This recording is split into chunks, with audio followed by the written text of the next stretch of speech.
Kahit tapos na ang pandemya, kanya-kanyang pag-iingat pa rin ang ilan laban sa COVID-19. Nitong Mayo na itala ng DOH ang kauna-unahang mga kaso ng flirt variant sa bansa. May report si Katrina Son. Si Russell Jose na isang lady guard. Mula noong pandemic hanggang ngayon, laging nakasuot ng face mask. Mas ligtas daw kasi ang pakiramdam niya sa mga sakit o virus kapag may suot siyang face mask.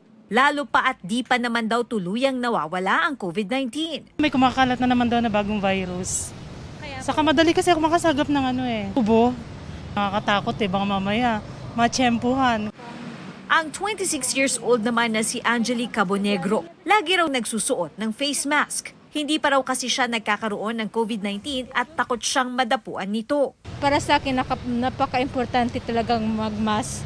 Lalo't na nandito pa rin ang sa hangin yung mga virus. Iba naman ang pananaw ni Maria Cristina Polo. Mas mahirap pong nakamas na sa panahon ngayong tag-init. Alam mo na may sipon, may umiwas na lang.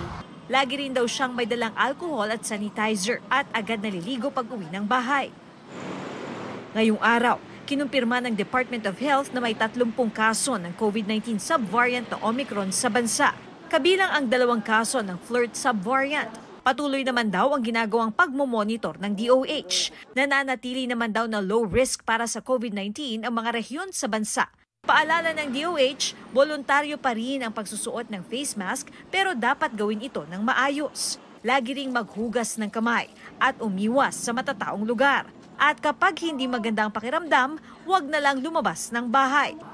Katrina Son, nagbabalita para sa GMA Integrated News. Mga kapuso, alamin ang State of the Nation. Mag-subscribe sa GMA Integrated News sa YouTube. Sa ating mga kapuso abroad, samahan niyo kami sa GMA Pinoy TV at sa www.gmanews.tv.